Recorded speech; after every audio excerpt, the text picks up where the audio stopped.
Alright, our part 2 of general preparedness. This is our going out for our little day hike.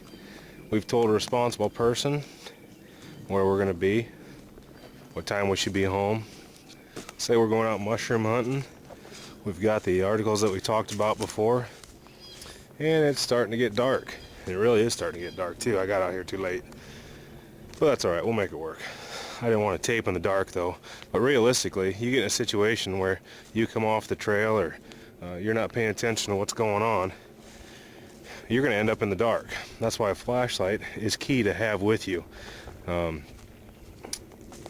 We'll talk about that a little bit also. Now that we've got to make a decision that we're out here, let's say we are lost, we have to make a decision. Am I going to stay? Or am I going to keep traveling? That's a personal decision. I'm hard-headed, and I know a lot of people are hard-headed. I'm probably going to go until I'm so lost I won't know which way's up, and that's probably a bad thing. Everything you're taught to do is to stay stationary, and once it gets dark, you know, and try and signal in the morning and try and make it through the night. So that's what we're going to do, is we're going to try and make it through the night with what we got. Try and set up a little bit of a shelter, maybe find some water, and get a fire going, because those are some of our main concerns that we need. So while we're going, what I'm looking around for right off the bat is a good place to shelter up. I don't want to stay on animal trails. I want a place where there's good firewood and good shelter making materials. So if I keep going down this way, I can see all these great big cottonwoods here. I see a bunch of loose bark. So we're going to go over here and check this out. That bark is going to have hopefully some dry tinder. If not, underneath it. If not, we'll definitely find other dry tinder. But that's going to be a great shelter. Looks like I got a little comfy little hole right there, and over in the distance there's water. Believe you me, that's Silver Creek. I'd have to be in a bad situation to drink that, but I think this doesn't look like a horrible place to get a shelter going and maybe a fire. Alright, see that bark coming off that busted up cottonwood right there? That's what we're going to make our shelter for. We're going to do a little lean-to. We're going to go right up against this log here, and we're going to be hanging out right down in there. And that's where we're going to have our fire. No tools. I just push that over. You can see how it's separated from the tree. I'm going to push it down a little farther. We're going to get a good shelter set up. Alright, all that bark that was on that tree, pulled her down and just stacked it up against this tree, making a natural lean-to right here. Okay, this downed cottonwood that's right here, great big. You can see the top of it is making a good roof like that. We just added all that extra cottonwood bark on the back and ended up with a good shelter. That literally took, oh, I don't know, 5 minutes. Why so fast? Because number one, I knew I was going to make a bark shelter.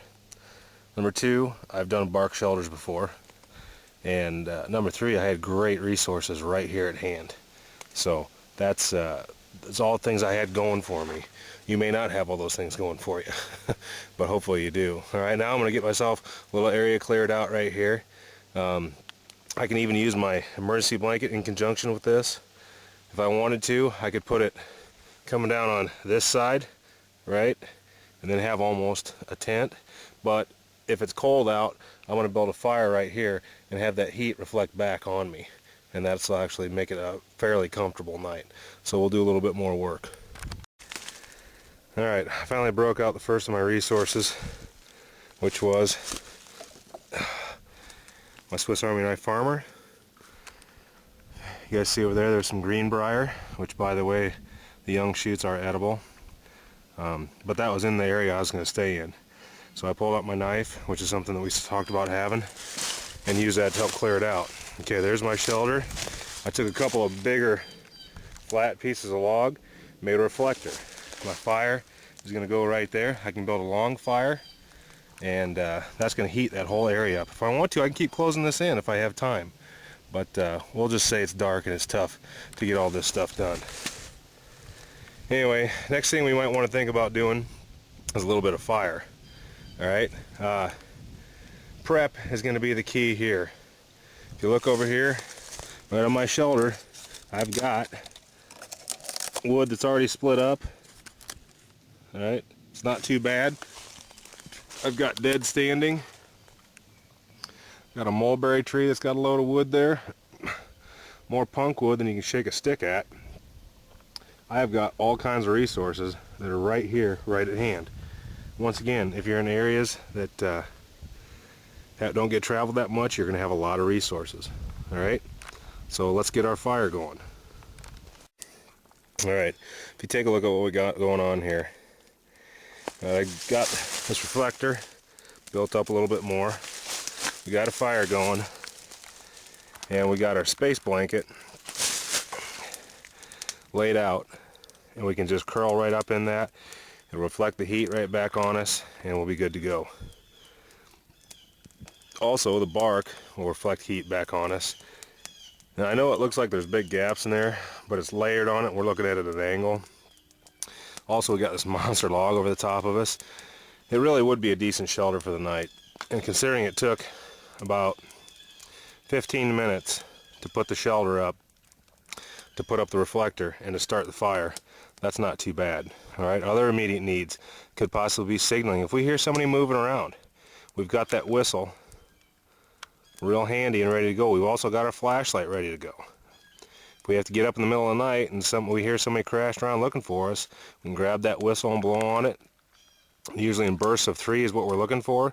We can grab our flashlight and we can go look around. Alright, if it's really, really cold, we can put insulation underneath our bed there also. That'll help keep us up off the ground more. With that emergency, that blanket will do a pretty good job of that also. So right here, in a nutshell, okay, is we've got taken care of our shelter, our fire, and then our water over there, and we also have water right behind us in the creek. So those are our 3 main needs that we need to worry about right off the bat just to stay alive. Now, we have our signaling covered, and like I said before, we could use that signaling blanket also. Let's say we had an injured leg or something. You could tie the corner of it onto a stick, and if you're on the ground, you could wave it up in the air and try and get people's attention and blowing your whistle. Right? We could also cut a hole in the middle of that and use it for a poncho. Lots of different things we can do with that. Very versatile piece of equipment. So anyway, I know this isn't super duper informative or super, neat or anything, but just to get through the night, just this few things that you have, you could definitely do it, as long as you take a little bit of time and practice it. And I guess that's my biggest thing on this, is getting out there, building a shelter like this, right? Looking for the good shelter site. Knowing how to use the equipment that you have. Like I said, I'm going to try and do another one on an overnight pack, and we'll see how this one comes out.